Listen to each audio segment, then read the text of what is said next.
Saudara-saudara yang terkasih, ketika kita masih kanak-kanak, kita sering senang menyaksikan mendengar kisah-kisah pahlawan super, ya. Superman, Batman, Spiderman, Wonder Woman ya, Thor ya. Walaupun dari antara mereka ada banyak yang lucu ya. Ada yang suka bawa palu, ya, dan lain sebagainya. Mungkin sering membetulkan rumah-rumah tetangganya, ya. Nah, kita senang karena mereka banyak bisa melakukan hal-hal ajaib. Terbang di langit, melompat, bergelantungan dari gedung ke gedung, ya. Tubuhnya kuat, tak terkalahkan. Dan kisah itu membekas di benak kita, bahwa kita termotivasi menjadi seseorang yang kuat, yang tangguh, ya, dan memiliki nurani. Tapi saudara, betapapun seru dan juga baiknya kisah-kisah masa kecil mengandung nilai-nilai berharga, kita tahu ketika kita beranjak dewasa, kisah itu tidak bisa dipercaya sepenuhnya. Karena kisah itu merupakan rekayasa, fiksi, dongeng. Karena jika kita meniru sepenuhnya, hal berbahaya bisa terjadi. Seperti sebuah berita dikabarkan bahwa ada 3 orang anak, ya, dikabarkan demikian, ngebet jadi Spiderman. 3 bocah malah berakhir di rumah sakit setelah sengaja gigitkan tangan mereka ke laba-laba, ya. Maksud hati meniru Spiderman ya. Spiderman itu kan digigit laba-laba kecil gitu, terus langsung kuat badannya kan. Tapi ternyata tidak demikian ya. Nah, yang menarik saudara, dari antara anak-anak ini sebenarnya tidak dapat dibilang usia anak-anak. Usia mereka 2 diantaranya sekitar 12-13 tahun, yang satunya yang lebih kecil ya. Jadi mereka sudah memasuki usia remaja, artinya ada proses menjadi seorang yang dewasa dalam menanggapi sebuah realitas. Dan beranjak dewasa membedakan yang benar dan yang salah, mana realitas atau hal yang nyata, mana yang sekedar imajinasi, memang diperlukan dalam kehidupan kita. Dan orang yang dewasa akan bangun dari kisah-kisah imajinatif yang sempurna dan menjadi lebih kuat menghadapi realitas yang sebenarnya. Itulah kehidupan. Dan dalam kehidupan ini bukankah kita memerlukan sebuah kedewasaan untuk menghadapi bahayanya pola pikir yang masih kanak-kanak dalam pertambahan usia. Itulah yang disebut di dalam kata-kata mutiara, tua itu pasti, ya, dewasa itu pilihan. Bertambah usia menua itu sesuatu yang niscaya pasti terjadi. Tidak bisa ditolak dan dihindari, tapi dewasa itu adalah sebuah pilihan. Bisa saja orang yang sudah berumur dewasa pola pikirnya masih kekanak-kanakan. Tetapi bisa juga orang yang masih muda bahkan masih anak-anak tetapi sikapnya sangat dewasa. Semua kembali kepada tiap-tiap orang. Nah, itulah saudara yang kita temukan dalam bacaan kita hari ini tentang anak-anak dan kedewasaan. Pergumulan itulah yang diceritakan dalam bacaan di Kolose. Kolose sendiri memang menjadi gereja dalam tanda kutip kanak-kanak.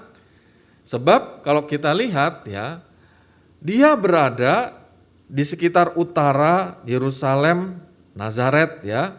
Dia berada di bagian barat Asia Kecil dan kira-kira 160 km dari timur kota Efesus. Ya, kita lihat Efesus di nomor 4.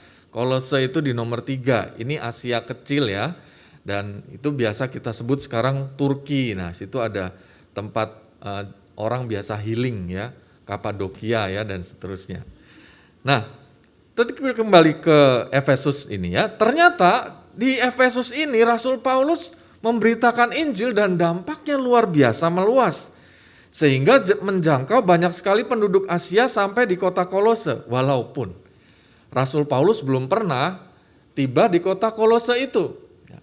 Jadi ada satu apresiasi, kebanggaan, ucapan syukur yang diungkapkan oleh Rasul Paulus dalam gereja anak-anak ini, ya. Oleh karena itu di dalam ayat-ayat pembuka Rasul Paulus mengatakan kata-kata yang demikian, kami selalu mengucap syukur kepada Allah Bapa Tuhan kita Yesus Kristus setiap kali kami berdoa untuk kamu, karena kami telah mendengar tentang imanmu dalam Kristus Yesus dan tentang kasihmu terhadap semua orang kudus. Ya. Jadi ada satu kebanggaan doa yang diungkapkan kepada anak-anak rohani yang ada di Kolose ini. Ya. Nah, tetapi menjadi menarik saudara, di dalam ayat yang menjadi fokus bacaan kita membaca kata-kata dari Rasul Paulus demikian, agar gereja Kolose menerima segala hikmat pengertian yang benar, agar mereka dapat mengetahui kehendak Tuhan yang sempurna, agar hidup mereka layak dan berkenan kepadanya, bertumbuh dan berbuah dalam perilaku yang memberkati sesama.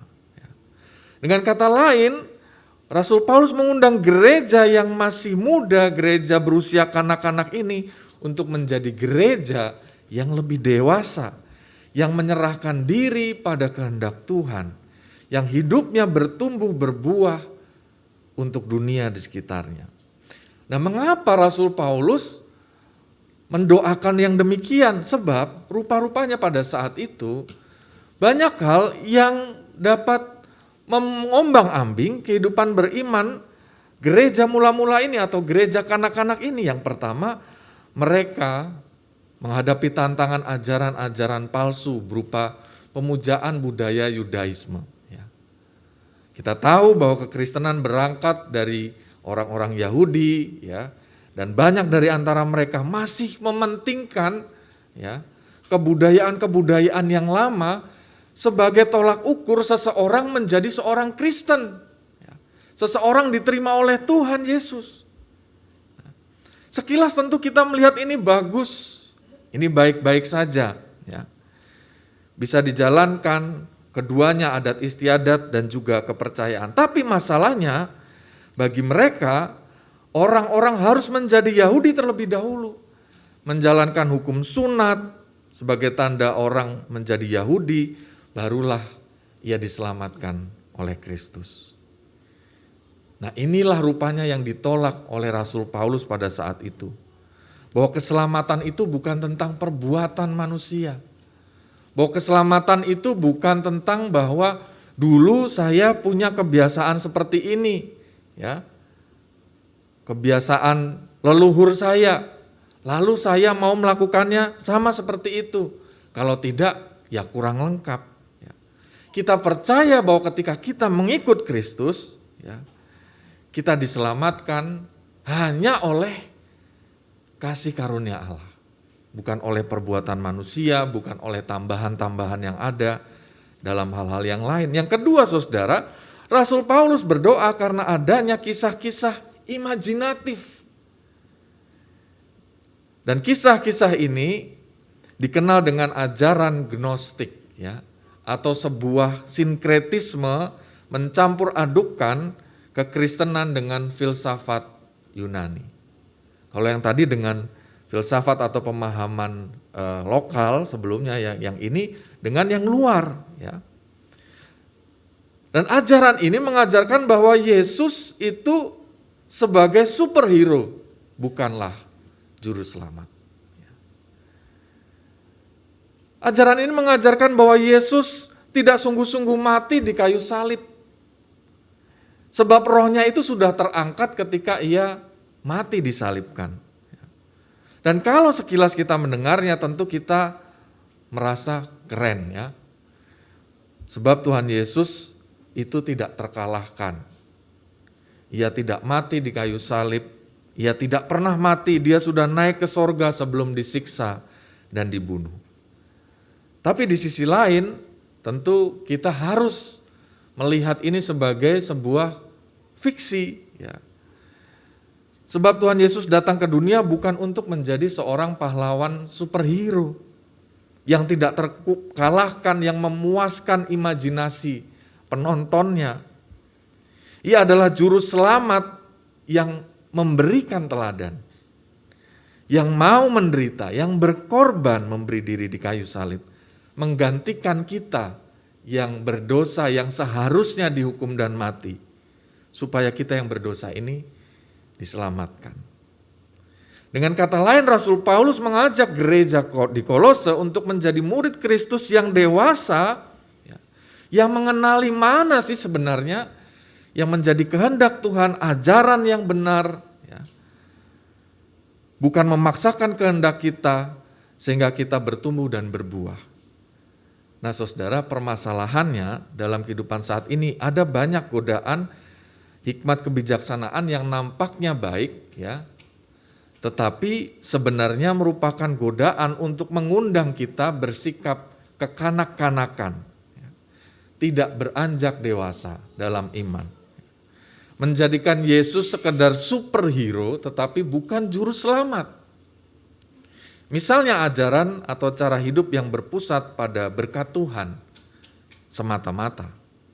Nah, jebakan ajaran ini adalah kehidupan yang tergelincir pada pemujaan berkat-berkat Tuhan, kesuksesan, harta benda, sederet prestasi, keluarga membanggakan, lebih kita inginkan dibandingkan kehendak Tuhan yang kita pahami dalam hidup ini.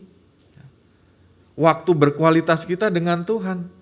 Sehingga jika hal itu tidak tercapai, kita menjadi marah, kita menjadi putus asa, kita mempertanyakan Tuhan.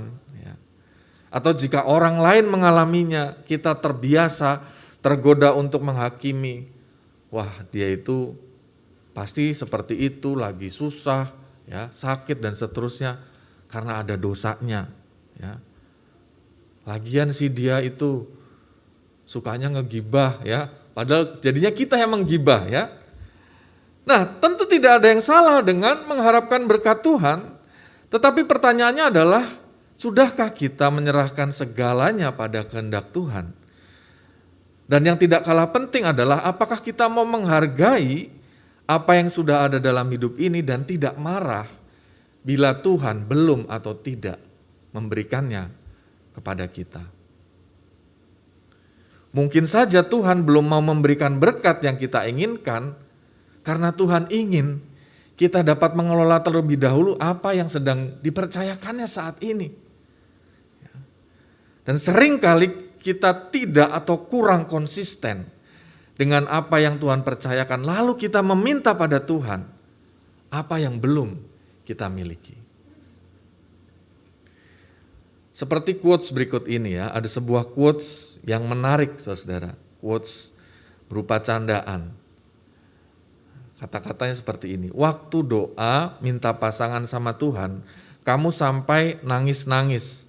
Pas Tuhan udah kasih pasangan, malah kau buat nangis terus pasanganmu itu. Terimalah salam dari Binjai. Salam dari Binjai itu yang itu ya saudara yang ninju pohon itu. Nah, tentu ini sebuah sindiran dan tentu ini bukan harus kita lakukan demikian, tetapi artinya mengikut Tuhan itu harus mau membayar harga untuk merawat apapun pemberian Tuhan. Untuk bertanggung jawab dan merawat hidup kita sebaik-baiknya, entah kita single atau kita memiliki pasangan, entah kita berhasil atau sedang berjuang, entah kita kaya atau sedang pas-pasan, entah kita sehat atau sedang sakit, kita mau mempercayakan pada kehendak Tuhan. Sehingga dalam misteri hidup, dalam pergumulan yang kita alami, kita tidak mempertanyakan pada Tuhan, mengapa ini bisa saya alami, mengapa Tuhan membiarkan ini terjadi.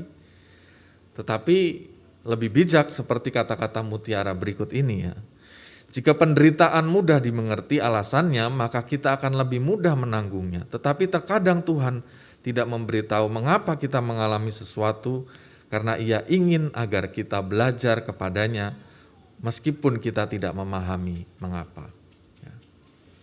Jadi melalui kata-kata ini, kita diajak untuk menjadi orang Kristen yang dewasa, menjadikan Tuhan juru selamat bukan superhero kita.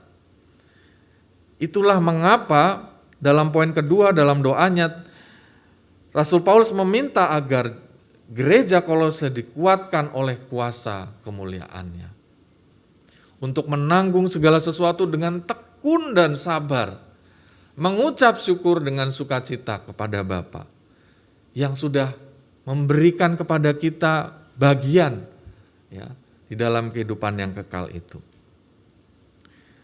Nah, saudara, pertanyaannya, sudahkah dalam tantangan hidup ini kita menjadi pribadi gereja yang tekun, yang sabar, yang mengucap syukur, yang bersukacita dalam segala keberadaan kita? Kita diajak untuk menjadi orang Kristen yang tidak berlarut-larut dalam hal yang kontraproduktif. Perasaan sedih, kecewa, marah, mengasihani diri. Kita diajak untuk memahami kehendak Tuhan. Dengan demikian, jika hari ini kita mengalami berbagai pergumulan, kita mau berkata, Tuhan, saya percaya Tuhan punya rencana. Kuasa kemuliaan Tuhan itu berdaulat atas saya. Saya mau tekun, sabar, saya mau mengucap syukur, saya mau bersukacita. Apapun hari ini, saya mau terus berjuang. Saudara, tahukah kita bahwa seorang yang turut berjasa menghentikan perang dunia yang kedua adalah seorang pilot yang diamputasi kakinya. Ia adalah salah satu tokoh dari Inggris bernama Douglas Bader. Ya. Pada tahun 31 kedua kakinya diamputasi karena ia mengalami kecelakaan terbang akrobatik Royal Air Force, Angkatan Udara Kerajaan Inggris. Ya. Ia terbang terlalu rendah kemudian jatuh. Dan ketika dibawa ke rumah sakit, kakinya harus diamputasi, yang kanan, kemudian hari berikutnya yang kiri. Tetapi saudara, dia enggan untuk menjadi orang yang berlarut di dalam kesedihan, mengasihani diri. Ia langsung meminta untuk dipasang sepasang kaki palsu pada kaki yang masih tersisa.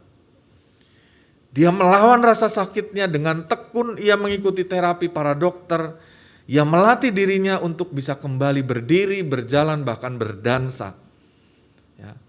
Dia berjuang terus untuk bisa masuk ke dalam Royal Air Force tadi, ya, Angkatan Udara Kerajaan Inggris. Dan pada tahun 1940 ia kembali ke kokpit menerbangkan pesawat. Ya. Dan berkali-kali ia terbang. Ia menggagalkan rencana Hitler dan Nazi yang menjatuhkan pesawat-pesawat musuh. Contohnya pada tahun 40 dia menjatuhkan 12 pesawat musuh. Berikutnya 67 pesawat musuh, lalu 22. Dan di antara 22 itu 20 dia jatuhkan sendiri pesawat-pesawat musuh itu. Ia pernah ditangkap dan ditahan. Ya. Bahkan ketika ditangkap ditahan itu kakinya yang satu itu copot ya di atas pesawatnya ya. Dan saat itu dia ditahan. Tetapi dia tidak pantang menyerah. Dia menggunakan kaki palsunya yang masih ada itu untuk menggali bantuan makanan dari penduduk setempat, membagikan pada kawan-kawannya. Ia menggunakan segala apa yang Tuhan punya itu untuk bertahan hidup dan memberkati dunia di sekitarnya. Akhirnya saudara, Bader ini menjadi legenda di Inggris. Karena pada akhir perang dia bertahan dan dia menempati urutan kelima di antara pilot RAF tadi dalam menjatuhkan jumlah pesawat musuh ya, dalam jumlah menjatuhkan pesawat musuh. Dia menggunakan popularitasnya untuk membantu menginspirasi orang lain bekerja dalam lembaga amal seperti lembaga amal Blesma, Asosiasi Veteran Perang yang kehilangan anggota tubuh. Badan amal ini mendirikan sekolah-sekolah untuk membantu orang-orang yang kehilangan kakinya supaya bisa belajar berdiri dan berjalan lagi, punya harapan hidup dan tujuan lagi. Dan salah satu sekolahnya ada di Kuala Lumpur, Malaysia. Bader akhirnya dianugerahi gelar kebangsawanan oleh Ratu Elizabeth tahun 76 atas jasa-jasanya bagi para penyandang disabilitas. Dan andai saja saudara-saudara Bader hanya mendengarkan kehendak manusia, ia mungkin hanya berakhir di sebuah panti yang mengasihani nasibnya. Tetapi nampaknya ia lebih mengandalkan kehendak Tuhan, suara Tuhan, menanggung segala sesuatu dengan tekun, sabar, memakai apa yang ada padanya, bahkan kaki satu-satunya yang membuatnya bisa bertahan. Ia mau mencopotnya supaya orang yang ada di dalam tahanannya bisa makan bersama-sama dengan dia. Nah, dengan demikian saudara, ia mau memakai hidupnya tekun, sabar, bersyukur, bersukacita, supaya hidupnya berbuah, menghentikan perang, dan membantu penyandang disabilitas memiliki harapan. Apakah saudara dan saya sebagai gereja pribadi, sebagai komunitas, di rumah, di tempat kerja kita, di pendidikan kita, sudah melakukan yang sama? Tuhan mengundang kita menjadi seorang yang dewasa dalam iman, mengetahui kehendaknya dalam hidup kita, percaya pada kehendaknya itu. Agar hidup kita bertumbuh, terus berbuah, bahkan ketika masa-masa sulit sekalipun.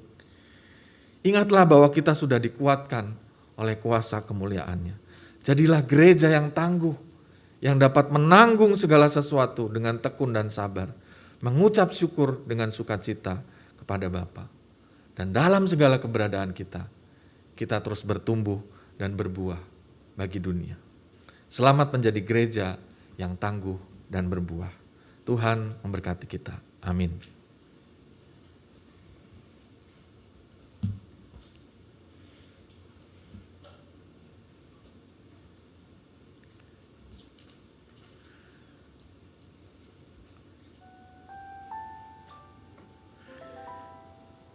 Saudaraku, marilah kita menaikkan syafaat kita dan kita berdoa.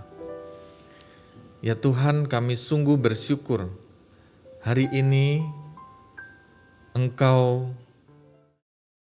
menjadi orang Kristen yang dewasa, yang tidak hanya terpaku berfokus kepada berkat-berkat Tuhan, yang menjadikan Tuhan hanya sekedar superhero. Tuhan memanggil kami hari ini untuk menjadi orang Kristen dewasa yang melihat Engkau sebagai juru selamat. Maka dalam setiap perjalanan hidup ini yang sedang kami tekuni,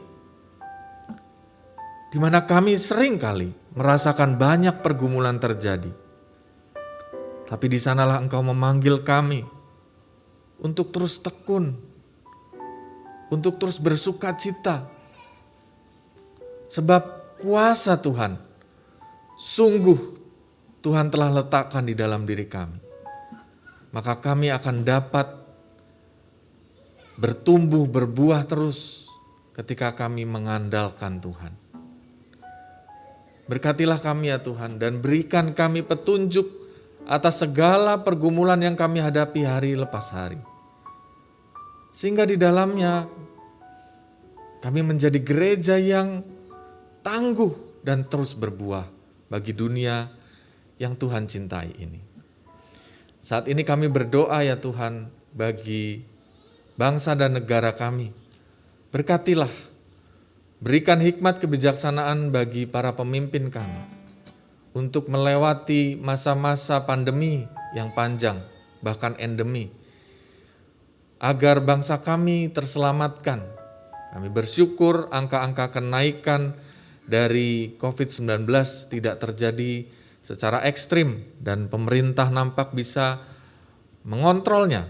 Kami berdoa supaya kondisi terus menjadi kondusif dan biarlah kehidupan perekonomian, hidup berbangsa, bernegara, kesehatan, pendidikan dapat berlangsung semakin baik. Kami berdoa supaya gereja Tuhan dan kami sekalian terus dapat bertumbuh berbuah dalam setiap pekerjaan-pekerjaan kami. Apapun yang kami kerjakan biarlah itu menjadi berkat bagi dunia yang Tuhan kasih ini. Ya Tuhan, apabila pada saat ini masih banyak hal yang belum kami ungkapkan, dalam derita kami, dalam sakit yang kami alami atau saudara-saudara kami, dalam banyak hal, biarlah kami menaikkan doa dan kesungguhan hati untuk percaya bahwa Tuhan merawat dan menyembuhkan setiap dari kami. Tuhan menolong setiap saudara-saudara kami yang sedang sakit untuk semakin sehat dan sembuh dalam pimpinan-Mu. Kami serahkan seluruh doa dan permohonan yang jauh daripada sempurna ini di dalam nama Tuhan kami Yesus Kristus, Juru Selamat dan Penebus kami yang hidup. Amin.